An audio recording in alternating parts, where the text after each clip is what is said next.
around, we have Mr. Tayo Jimoh. Tayo, you used to be at Arit and Paul. Yes. Now you've moved to media proximity, and here you're now the head of commercials and business development, right? Yes, of course. Interesting. That's how the industry is. We move at times. That's the statement in town. We move. I see the hot. See the hot. Oh, okay. So without wasting time, this is Mr. Tayo Jimoh once more, and he's the head of commercial and business development for media proximity. And Tayo has years of experience in operations. And today our conversation is going to be around operations. But before we start, Tayo, do you agree with me that there's gap in the industry? Of course. All right. So let me tell you why I asked that question. I worked in an agency side, so there is a gap. There is a lot of gaps between the clients and the agencies. Of course. And having worked also at the operation side, I know there's a gap between the agencies and the media owners. And I also know there are gaps within systems. Of course. Within the system, there are gaps between the client service and the operations. There are gaps between the salespersons and operations. There are operation is the fulcrum, is the major hub of any outdoor organization, because most of what we do is done on operation. When a campaign shoots up, it's not the salesperson. Even if you have a wonderful salesman, you still need a perfect operation team. So in that case, where there is gap in the operation department, you cannot get it right.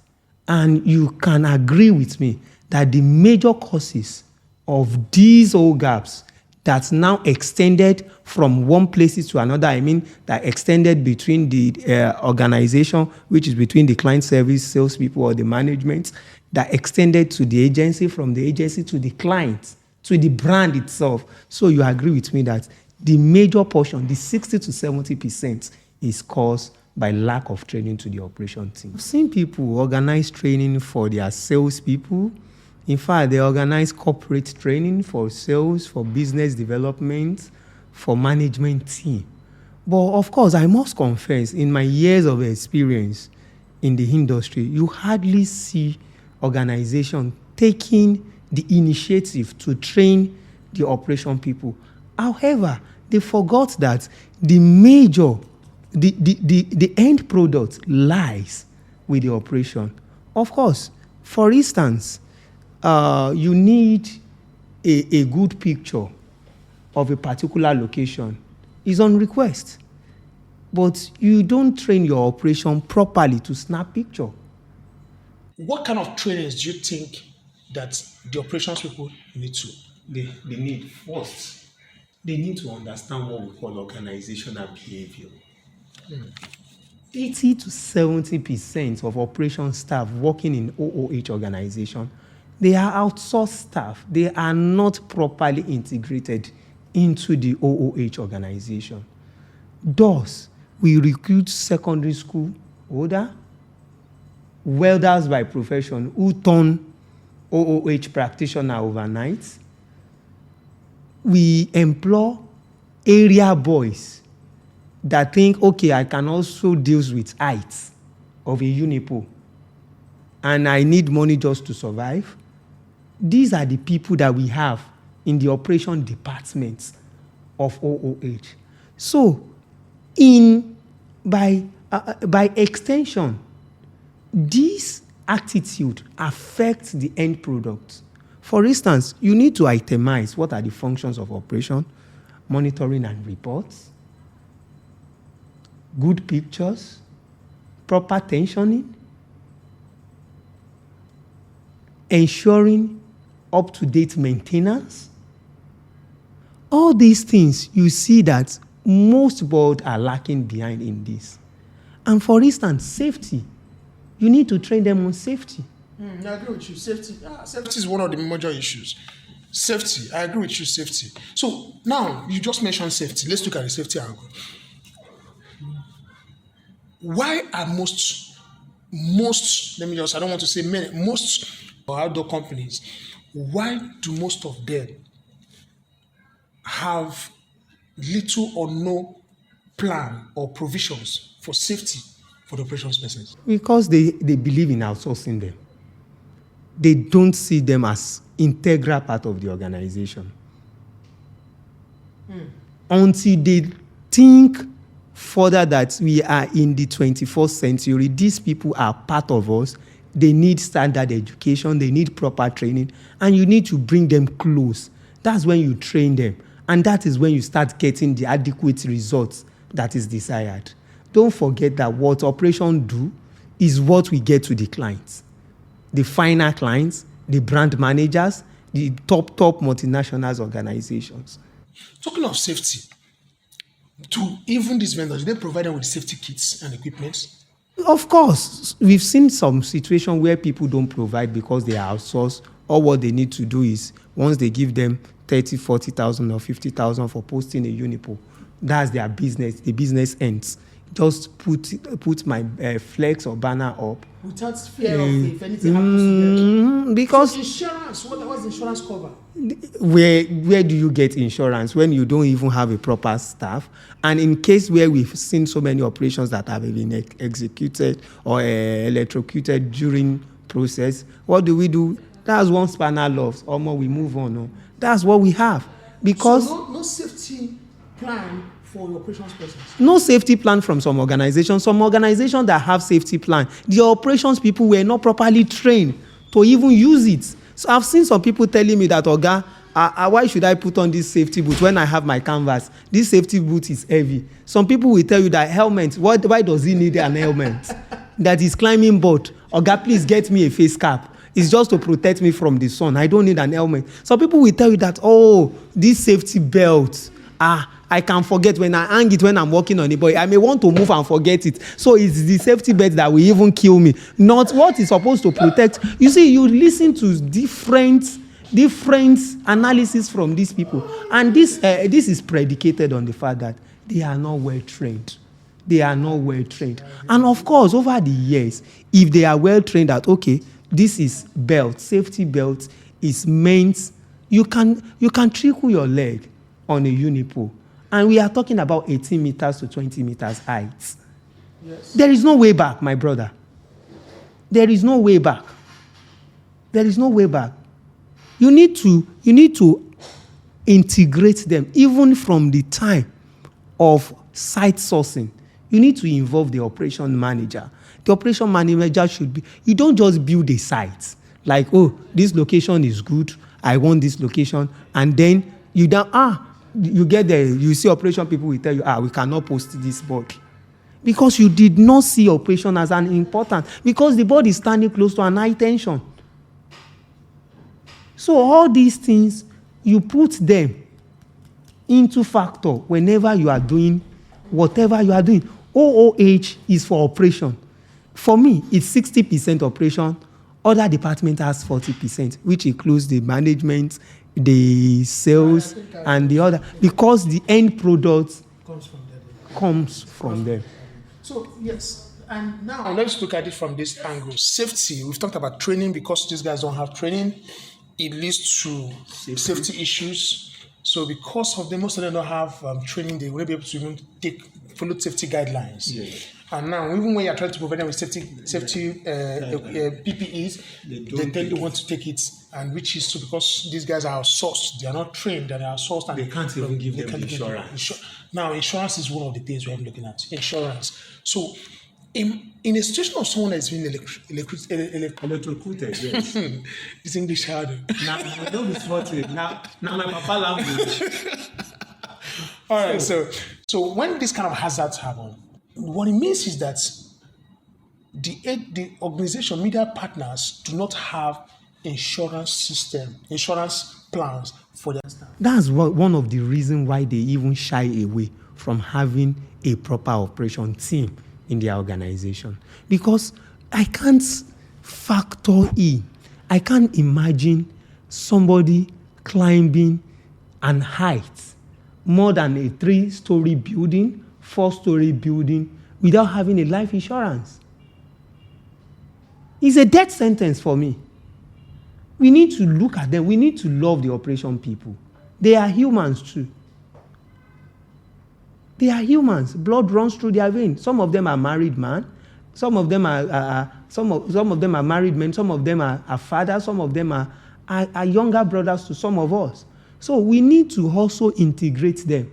So you want them to climb this height. You want them to deliver a perfect work for you. You want a tension work from them. And yet, you are not seeing into safety of their life. So I think it's an aspect we need to there should be a continuous discussion on this if we want. And this affects the quality of product. If you are not thinking about me, if you are not protecting me, you don't pay me well. That's number one. They are the least paying in every OOH organization. Two, most of the organizations don't even think they need to have them in the first place. Three, most of the job suffers because we don't have them. There should be periodic, what we call monitoring and control pictures that you send you send to your clients on monthly. Upon the hoisting of the campaign, you send a picture. During the middle of the campaign, you send a monitoring picture. In fact, these days, the agency have taken it upon themselves that they need to send monitoring code to the OOH company so that they can provide them with up-to-date. So it's by sending. That's why it takes some people 2 weeks just to respond to a monitoring picture. What can be done within less than 48 hours or 72 hours.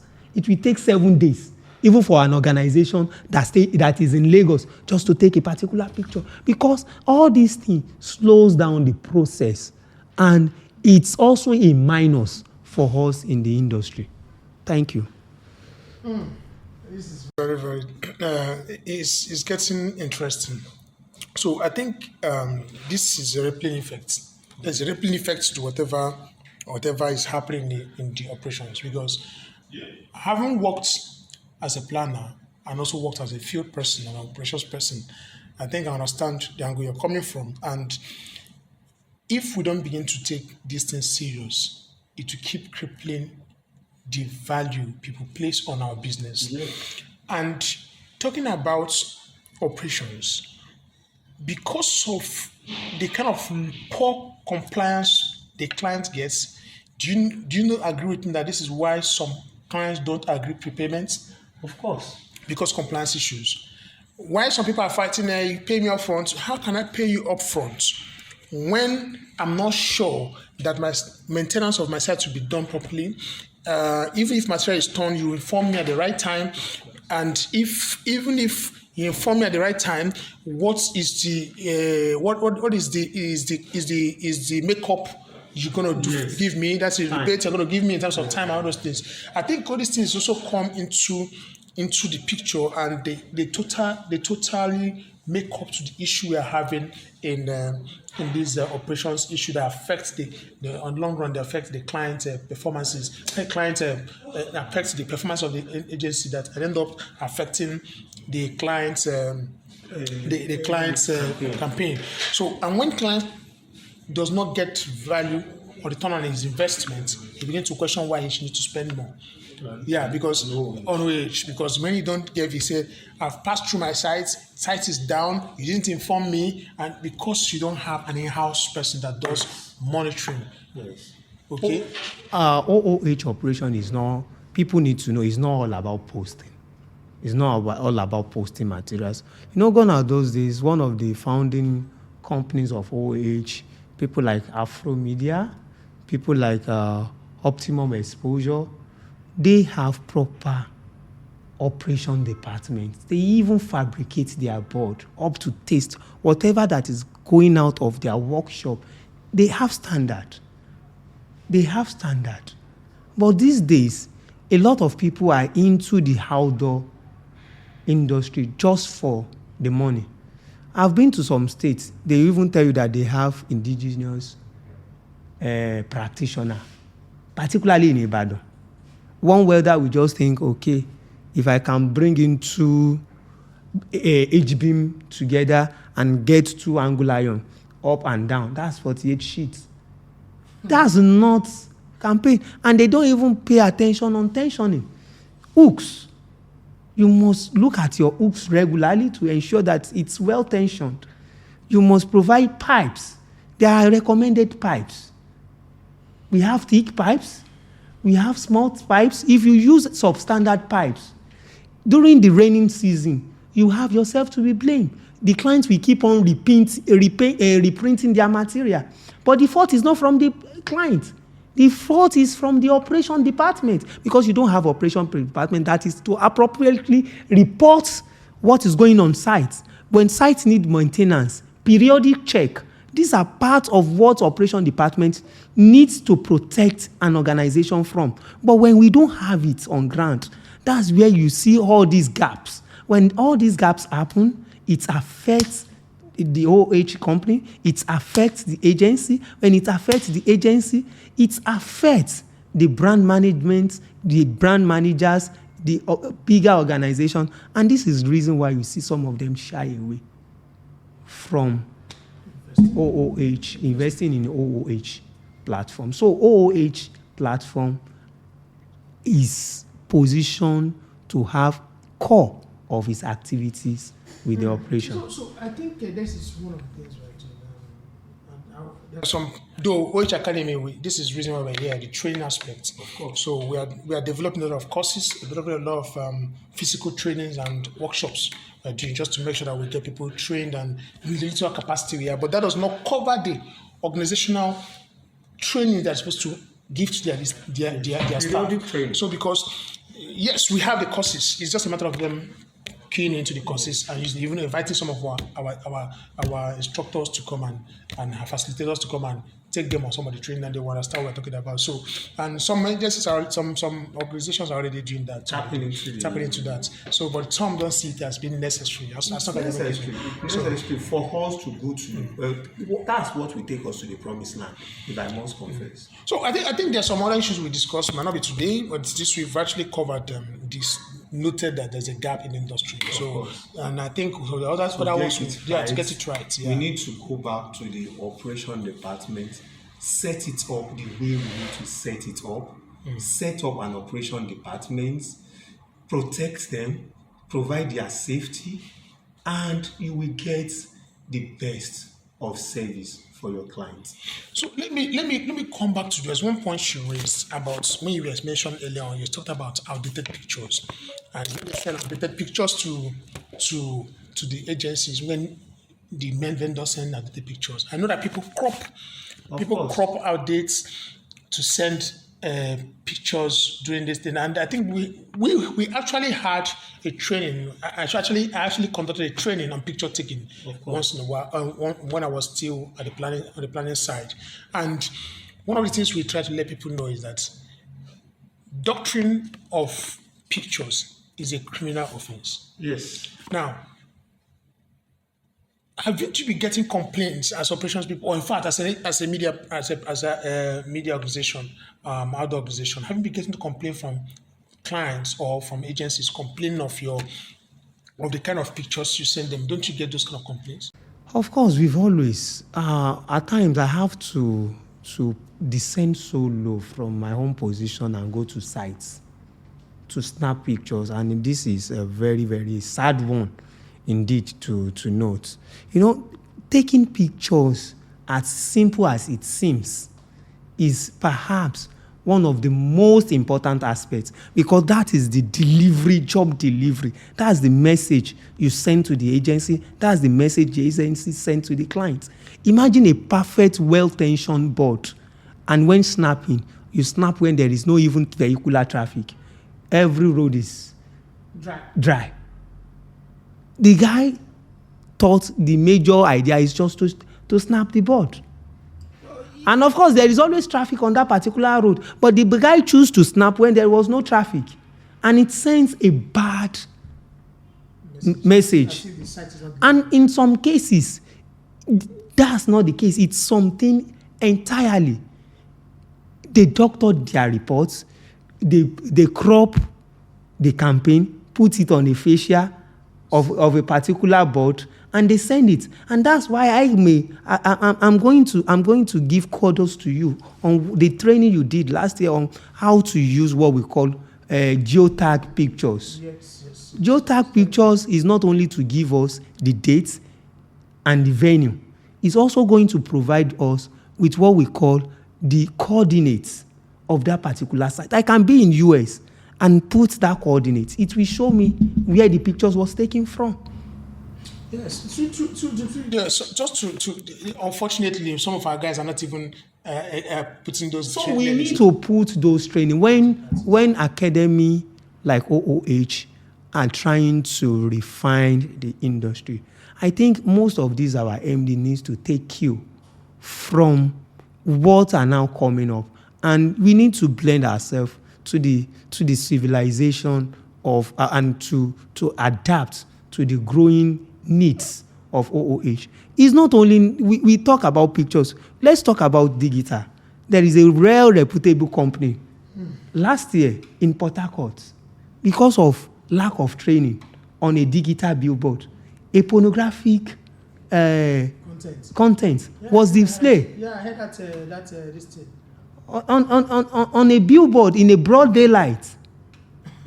And the justification is that the security was the culprit. If there is a proper training, I'm sure the organization have an operation manager. They have standard. They have how they upload all these contents. So we need the operation. Look at the branding. You gave to that particular board. Yeah, I agree with you. So we need to get it right. Little of these things. In fact, I think this thing, as little as some of these things, as minute as they look, they can ruin and mar. And I think they they ruin and mar whatever other people are doing in getting things done right. And something just keeps me now. I wanted to talk about something, but something just keeps me now. But I think one of the problems we're having also is that our operations services is the people are failing to see it as the heartbeat of the business. Yes, every organization, because the operational aspect is what is the productive aspect. And the productive aspect is what is going to give us the end product. And the end product is what we sell. So we should be more and more concerned about the productive aspects, how we achieve it. It's easy to, there are some boards, they sell themselves. I agree with you. Because one, the operation people, the location, when citing the location, they did the due diligence. When it comes to the board standing, the due diligence was done. And when hoisting campaign on it, due diligence was done. And people will now say that I have a LED in one of the most juicy sites in so on the high traffic area in a prime area, and it's not selling. Of course, it won't sell when you have a lot of boards again in that particular place, and you brought clutters. Yeah. So I don't want to put my board where there is clutter. So site rating, I think that's what we call site rating. Yes. Site rating. Now site rating, we'll be able to define, to talk about environmental clutter, distance, visibility distance, angle of viewing and all those things. So these are things that we put into consideration when you are rating a site location and all those things. So I think most of the people who are coming into this business are no longer professionals. Of course. So people feel, if I have money somewhere, I want to dump it in somewhere, they just wake up quickly and dump it to outdoor. That's somebody's desire. But that's not the conversation for today. The conversation is around our operations guys. Yes. So, and I think we've covered that. What I've been able to take out from this issue, this whole conversation, is that the problem starts from lack of training. Everything centers at the gap in training. So, yes. If we can fill that gap that we have in training, train our operations staff periodically. Yeah. So what it means is that the safety issues we have will be taken care of. Yes. And if safety issues are being taken care of, because you train someone for safety, you know that any error or any hazard is coming is not as a result of lack of training on safety. It's actually because it is something that is unavoidable. Yes. And when such happens, the insurance plan should be able to be there to cover for it. Yes. So if there's no insurance plan, that means you're not valuing the life of the lives of your staff.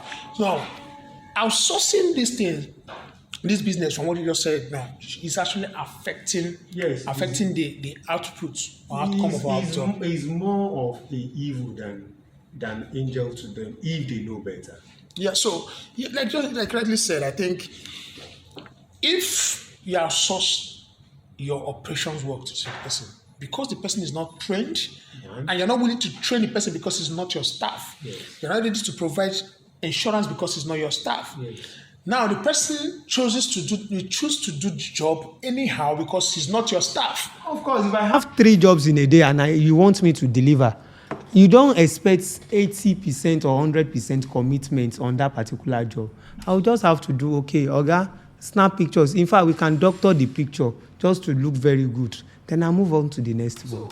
So I think all these things is really playing effect. And at the end of the day, all these issues we're having operations, this lack of attention to the operations department is now in turn affecting the quality of job we give to the sales and the client service people too. So many Organization will call me, Tayo, can you help me with 2 or 3 boys? Let them help me put on this material. The client is on my neck.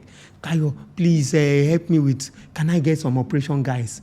No, we shouldn't get to that extent. It's your business. It's your business. You know the operation. You should have your operation guy domesticated in your office. They should always be on ground. They should. So I think we've actually covered the valid point. So this top conversation gap in the industry is not ending here. In our next episode of Chit Chats, we're going to look at other gaps we have and see how it links to the operations people, and also see how it in turn affects the agency in doing their business, and also see how it links to client, because all these things, it's a ripple effect. It keep reverberating and keep going round until it's a cycle. Yes, so it will definitely affect the industry as a whole. So I thank you for your time, and thank you for honoring this invitation. And the next time we would love to have you again on other issues that affect operations. Thank you guys. So this we call it a short today, and I say thank you everyone for tuning into our chit chat with OH Academy team. And as we go into this chat, we're looking at the issues that affect the industry by meeting 1 or 2 persons. Let's have this a robust conversation. See you next time as we record it today. Thank you.